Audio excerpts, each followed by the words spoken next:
Hi there, everyone.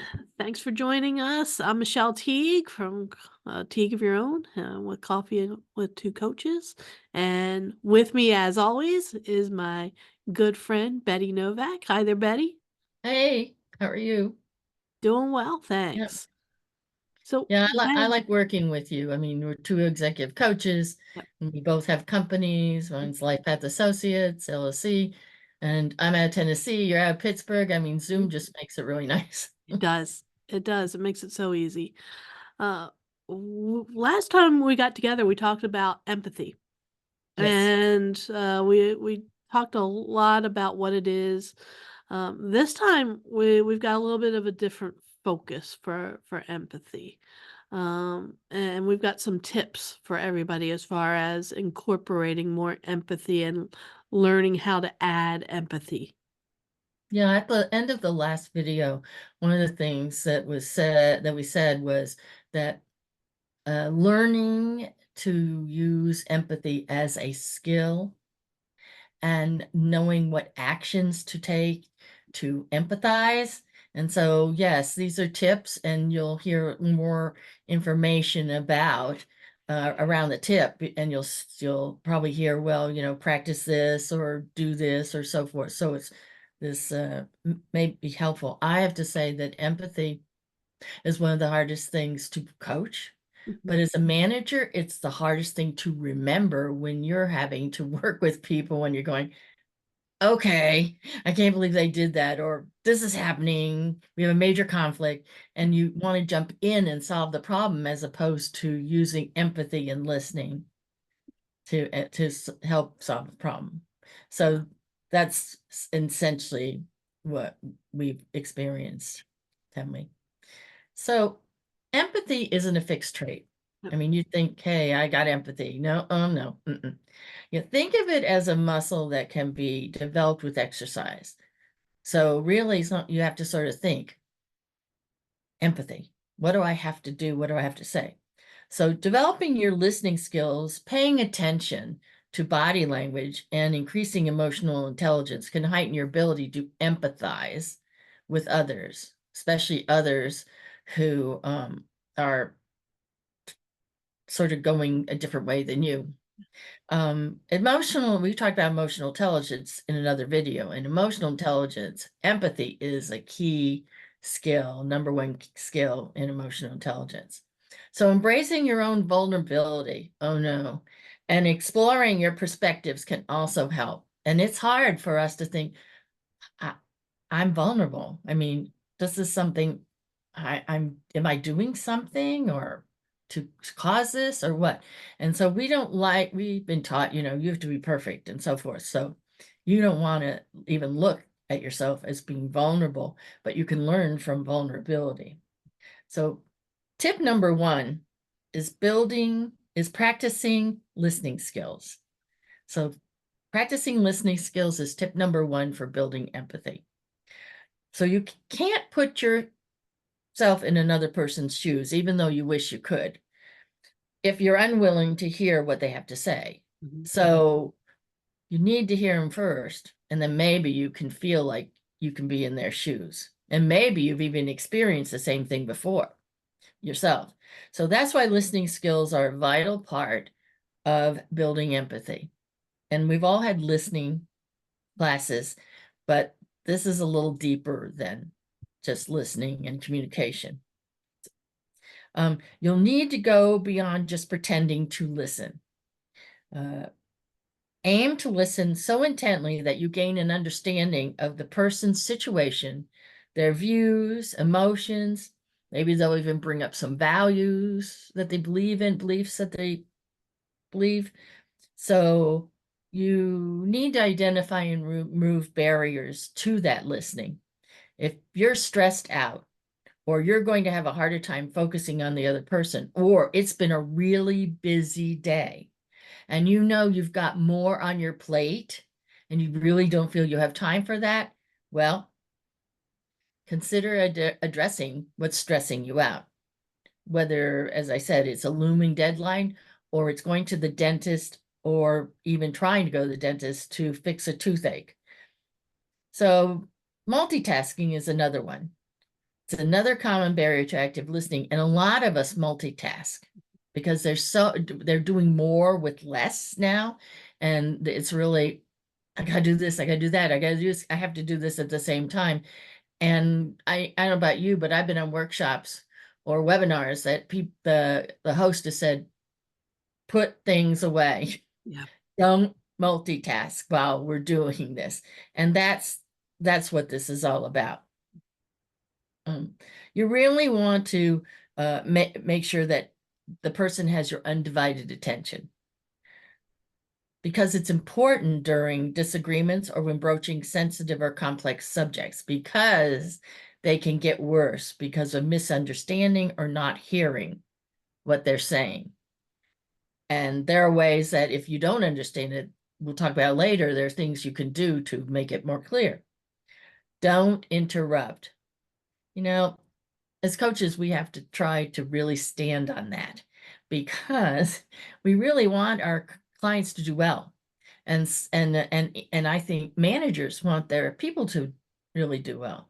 So the tendency is to want to solve their problem, step in and do it for them, or in this case with empathy, to interrupt them.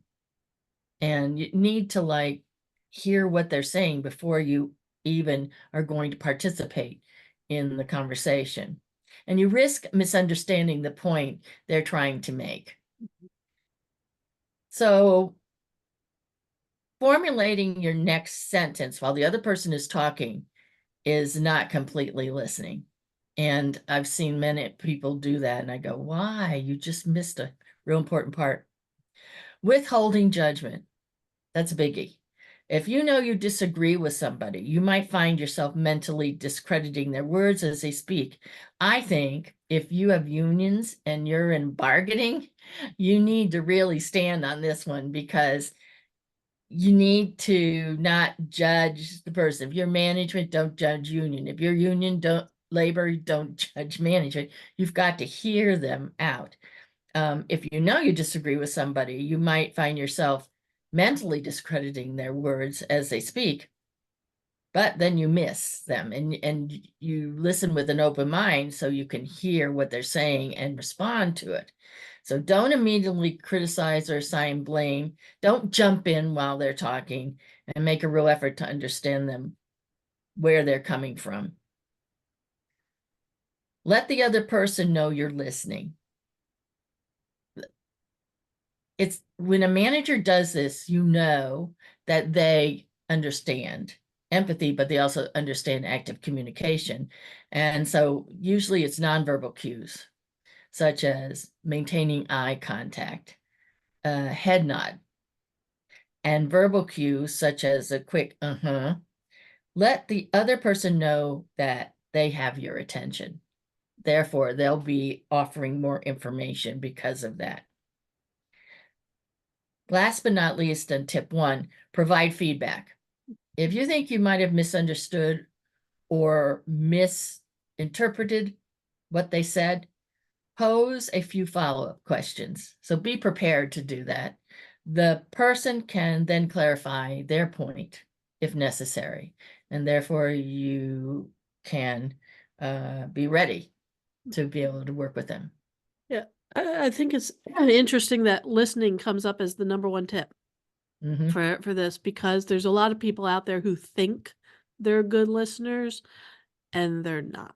The active listening is a difficult skill for people to develop, because they think hearing is the same thing as listening, and it's not. You really have to pay attention. You really have to, like you said, put yourself into somebody else's shoes to have a better understanding, because at this level, you're listening to truly understand them. That's what we're wanting to do with empathy, is truly understand where they're coming from. Yeah, and really, if you're still good at empathy, you still have to practice it, Yes. because each time is different. It's maybe you're stressing out or you're very busy, but you need to deal with this person or this team or this situation. You know, you need to think about, okay, what is empathy responding to this? Now, you can't like you sort of practice it in your mind, but then you let it go, and then you start listening. Yeah. So Yeah, you're better able to empathize. exactly. Yeah. So tip number 2 is to learn to read body language, because when you think about it, people communicate both verbally and they communicate non-verbally. Listening isn't just about receiving verbal messages. People also convey a whole lot of information about their emotional state through non-verbal body cues. The ability to read body language is useful in all sorts of social situations. You might have a friend who frequently says, "Oh, I'm doing okay." But you can tell by their expression, you can tell by how they're acting that there's something wrong. Or maybe you can gauge somebody's interest in you. If you're on the dating scene there, you can tell, are they really into me or not by their level of eye contact. Hey, it's not necessarily the words that they're using, it's how their body is responding to you. People often convey messages through facial expressions. So when you think about it, people can frown, they can smile, they can, have that kind of look on their face, all kinds of different facial expressions. They convey messages through eye contact. A person's eyes might be aimed at whatever they are focusing on. So if they're not paying attention to you, instead they're paying attention to their phone, they're looking at the people behind you. Wide eyes can convey excitement. Drooping lids might imply that the person is tired or calm. So pay attention to their eyes. A person's voice, a person's vocal tone can tell you if they're joking or if they're being serious. The speed that they talk can convey confidence or even nervousness. And a person's posture, if they're stiff and tense shoulders, that might indicate apprehension, whereas relaxed shoulders or a slouching posture might be a sign that the person is at ease or even bored. Then you have gestures. Uh, Lack of hand gestures, and I'm somebody who always likes to talk with my hands. Lack of hand gestures may indicate shyness or discomfort. Someone who's feeling relaxed and friendly might use their hands more. The speed and intensity of the gestures can also convey aggression or excitement. When you're reading body language, it can be tricky at times. Not everyone uses the exact same nonverbal cues, and certain cues can mean different things. For example, somebody who's tapping their fingers on a table or a desk may be feeling impatient, or they may be doing it because they like the music in the background and they're tapping to the music. So when you're trying to understand somebody's body language, you need to look for consistency. Nonverbal cues should match what the other person is saying. If your spouse or your significant other says that they're anxious and they're fidgeting, or they've got a furrowed brow, that will reinforce the message. Some situations where the body language doesn't match what's being said, you need to pay more attention to the body language because that's usually an indication of what the person's really feeling. Don't read too much into individual cues. If you focus too much on any one cue, you might misunderstand the other person. For example, just because a person is looking away doesn't necessarily mean that they're disinterested. They might simply be gathering their thoughts. When reading body language, look at multiple cues to gain a more complete understanding. And also remember to be aware of your own body language. When you use nonverbal cues, you're conveying messages to the people around you. If you're sitting with your arms crossed and looking away from another person, they may take that as a sign that you don't want to talk. If you want to encourage a person to engage with you, use positive cues such as a gentle smile or relaxed eye contact and project warmth to them. Learning ways to manage stress can help you avoid unconscious negative cues, such as frowning and holding a rigid posture.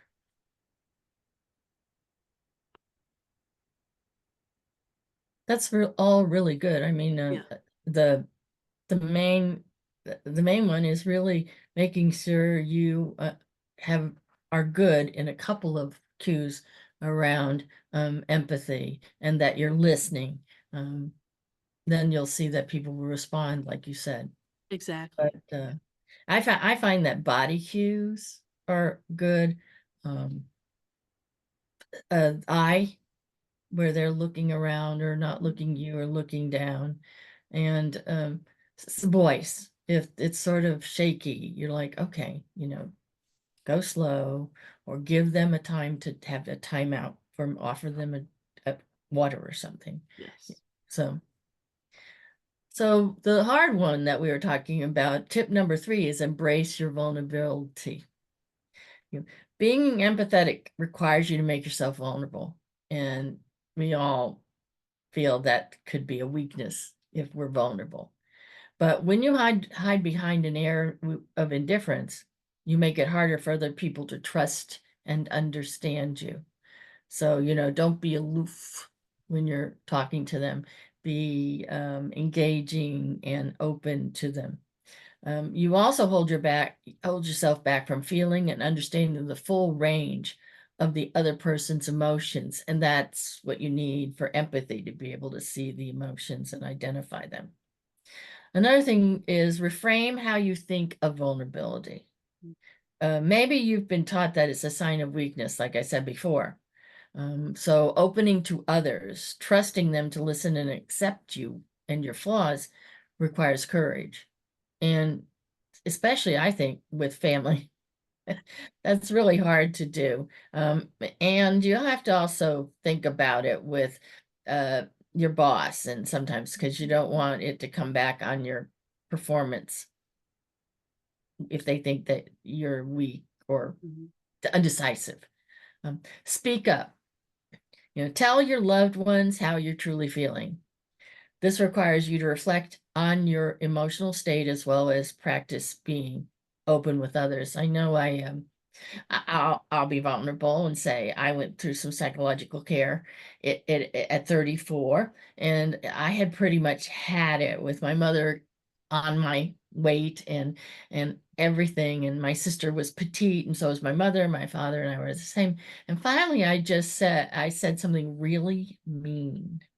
I said, well, maybe I shouldn't have been born. And Mhm. then I said, you know what? I'm getting out of here. I'm leaving because I just need to think. And I think my mother realized what happened because she was like, oh, okay. Later, it changed, the dynamic changed. But then I knew that I needed to go find a psychologist to help me with those things so that I could communicate better with my loved ones. So. Say what you need. So make a habit of vocalizing your needs. Duh. Do you need someone to vent to? Or maybe you need physical help with something. So talking about your needs to is healthier than suffering in silence because it builds up and builds up and builds up. And then you're like a volcano. Boom, you suddenly blow up. Your life can become easier, and it makes your loved ones feel trusted and needed. And they need that because that's what they want to do. Ease into it, though. Don't suddenly just dive into it and say, I'm going to do this, I'm going to really lay it out for you. So if you have a hard time talking about your emotions or voicing your needs, just take things one step at a time. So maybe you can tell your friend about something that frustrated you about your workday, or you can also tell them about parts of your day that made you feel excited and joyful, or start by making a small request of your partner. Can we go for a walk together this evening? Walking helps me feel less stressed. You know, sometimes I ask my husband, can we just go out for a ride? Being out and about because I'm home so much. Mhm. It does the same thing. So don't dwell too much on your reputation or perfection. And women are perfectionists. We are really, it's hard for us sometimes to be vulnerable. So if you're overly focused on how other people perceive you, you might hesitate to be forthcoming. And maybe you feel the need to put up a facade to appear strong and unbothered and aloof. Try to let go of those ideas and begin to embrace your imperfections. Hey, admit, I have a trouble. For me, I have a trouble with weight. It goes up and down, and right now I'm high and I'd like to be low. So, I have to say, well, I take that one day at a time, one step at a time. So try to let go of that idea and be honest with yourself and draw yourself closer to the people that matter. Yeah, when it comes to vulnerability, I think women in particular have a difficult time with this because for decades they were told they need to be just like men. They need to be they need to push emotions aside. They need to be strong. They need to be not weepy and not so emotional. And I think this is difficult for some women to understand that it's okay to show emotions from time to time because we're people, and that's how you connect with other people. Yeah, the thing about Uh, a lot of times, and even now, but when women were just coming into the workforce to be managers and Mhm. executives, you could see that they were trying to be as aloof and as hard Yeah. as a man. When you looked at ones that were succeeding, they could be very focused like men. They knew how Mhm. to set goals, but they also had a softer side that people wanted. I mean, some people say HR is really a woman's work. No, that's not true. Mm, But a lot of women are in human resources because they need to be empathetic to people. yeah, yeah. So tip number 4 is to improve emotional intelligence, and like you said before, we have talked about emotional intelligence in the past. Um, Go ahead online. You can find our other videos on emotional intelligence. No, but emotional intelligence, which is sometimes called EQ, is your ability to identify emotions and use them in ways to improve your life. For example, someone with high EQ knows how to relieve their own stress as well as de escalate heated arguments. EQ also enhances your ability to empathize with others since it's involving recognizing and understanding other people's emotions.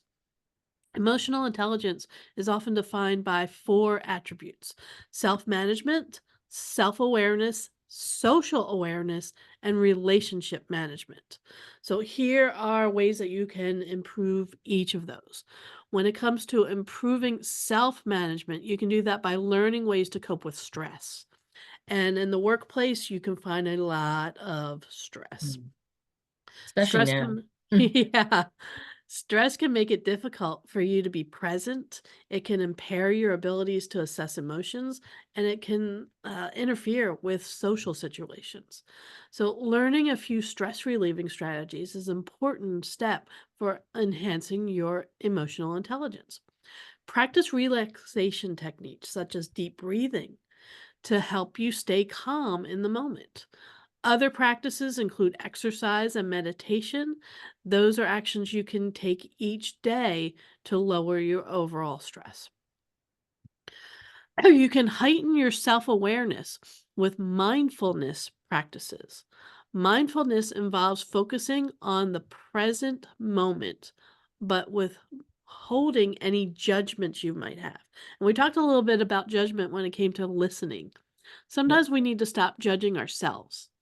Sometimes we need to stop judging other people.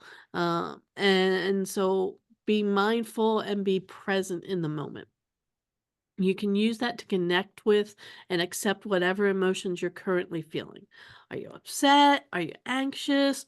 Rather than labeling those emotions as bad or negative, you can become more curious about them. Well, why are you upset? Why are you anxious? What caused them? What do you physically feel like? Is this affecting your ability to interact with others? In addition to making yourself more self aware, that practice can improve your ability to process emotions and increase emotional well being. To help you increase social awareness, you can focus on other people. And this is really helpful when it comes to empathy. Mindfulness can help you with this task as well. Aim to be present with whoever you are interacting with. What's their body language like? Is the topic that they're talking about, do they keep circling around to it? Are you connecting with them on their social awareness and your self-awareness? Is the person saying or doing something that is stirring emotions within you? Maybe their body language is putting you at ease. Maybe it's on the other end, and what they're saying is causing you to be anxious. You can use conflict resolution skills to manage relationships. Even when you're interacting with your best friend or your closest family member, disagreements are going to happen. You might have differing opinions on politics, or perhaps you are planning a joint vacation or a getaway and things aren't matching up. Maybe one of you accidentally offended the other. Knowing how to pick your battles, knowing how to compromise, and practicing forgiveness can help you navigate those inevitable conflicts. Yeah, and there's a couple of instruments out there to help you that you can take online for free. One Mm, is the Thomas Kilman Inventory, which is a conflict resolution, sorry, assessment, and it's easy to take and it can help you determine how you approach conflict and how you manage it. And it's good for team building too. So, um, so that we've talked about emotional intelligence. The next thing really is to, as we said, broaden yourself, explore new perspectives. People are more likely to feel empathy towards people who are similar to them. So that's easy. But you might feel more inclined to sympathize with them and help someone who looks like you, behaves like you, or shares your goals or so forth. I mean, how many times have you said, well, I'm really like them. I'm real comfortable with them. This is going to be good.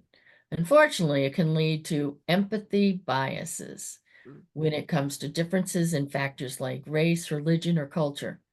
So there are a few ways to counter that. Actively expose yourself to new perspectives. And like, for instance, if you're an atheist, attend a religious ceremony. If you're politically conservative, listen to podcasts that present a liberal perspective.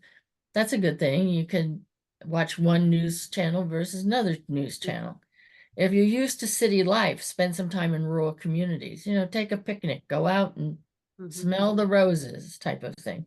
Uh, you don't necessarily have to agree with every perspective, but taking time to simply listen with an open mind can help you see the humanity in people with different backgrounds or views. And it really, I don't know how many times I've shared something that I've experienced with somebody and they go, oh, yeah, that's exactly what I experienced. And I feel the same way. Well, now you've opened up common ground in your empathetic conversation. And it really made things a lot easier to converse. Um, excuse me, sorry.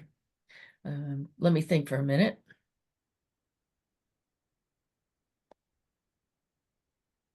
So don't, um, I lost my place. I'm sorry. Oh, this one's interesting. Be willing to question your assumptions. Mhm. That's a big deal. I mean, Peter Senge has a thing called the ladder of inference. And so at the bottom are your assumptions, and at the top are your beliefs or what listening to people, what they're saying and what their values are. And when you do that, it becomes more solid. But assuming somebody's something or they are doing this, it gets you in trouble, especially as a manager and even with your spouse. Mhm. Well, as you engage with people of different backgrounds, you're likely to find that many of your earlier notions were inaccurate. So you have to sort of correct them. It's okay to admit to being wrong, but we don't always like to be wrong. So frame it as a learning experience. You can also begin to question your assumptions in daily situations. Perhaps your friend has a good reason for running late. Maybe the taxi cab driver was rude because he was under stress. I'd like to ask the taxi cab driver who was of another ethnic persuasion, almost like threw me out of the cab one day. I mean, we were different. He was Middle Eastern, I was, and it was a difficult crisis at the time. And I thought, I could have gotten killed. I stepped out and he was gone. I hadn't Wow. hardly closed the door. So it was, I don't know what you would say about that one, but it's a learning experience. Uh, Practice using what ifs to consider other perspectives. So it's true that building empathy is a way to expand your social circle and boost your happiness. But don't overlook the benefits it has for the people you encounter as well. Empathy can have a ripple effect. As you take time to truly listen to others, you're providing them with some level of emotional comfort. And it's possible that you're making it easier for them to trust, comfort, and empathize with even more people. And I have to tell you, building interpersonal relationships is what we've been talking about this Mhm. whole time.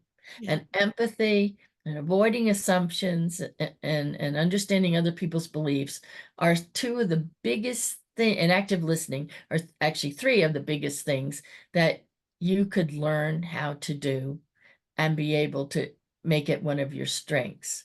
You will find life easier, you will find work easier, and well, you'll find even if you're talking to yourself, it's easier, to look at yourself. So really, that's really it about empathy part two. And the 5 tips that you take with you to be able to learn how to become a real strong, empathetic person. Yeah, I like this part because we've got some real concrete examples of what people can do to start to increase their empathy and to flex that particular muscle and learn how to be empathetic. Yep, yep. And there are books on empathy that you might want to look at on Amazon. I that they don't, I've seen them and they don't necessarily come to mind. I can't tell you an author, but go on Amazon and see if there are some, short books on empathy, or find out if somebody has on YouTube that that's even better, that you can see empathy even actually portrayed in one of the YouTube videos, or a series of YouTube videos. Definitely. All right. Well, this has been a great discussion. Yes.